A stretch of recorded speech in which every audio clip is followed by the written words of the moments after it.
Hello everyone! Nandito po tayo ngayon sa Barangay Panlayaan, Sorsogon West. Dito po ako sa part ng Iraya, papunta po ng Bukid. Naghahanap po kasi kami ng signal para po makapag-text, makareceive ng text at makapag-text. Anyway, share ko lang po sa inyo, napakaganda na po ng kalsada nila ngayon dito. Sementado na. Dati po nung kami ay nag-aaral, ito po yung dinadaanan namin papunta sa school at pag pupunta ng kalsada. Lupa pa po ito noon at kapag maulan ay napakadulas at napakaputik. Maputik at madulas. Pero ngayon po kalsada na, maalwan na po ang pagdadala nali ng mga kalakal sa bayan. Ito po ang tinatawag nilang farm to market road. Ayan po si sister kasama ko.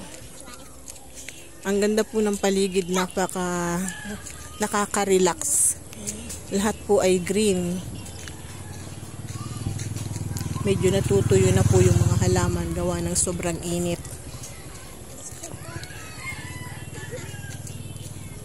Si sister nauunang maglakad. Marami po silang tanim dito sa paligid.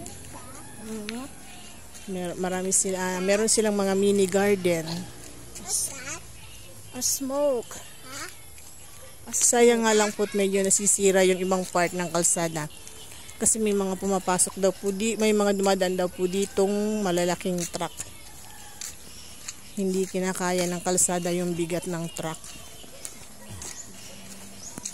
Anyway, share ko lang po ito sa inyo, konting video para lang po meron akong content.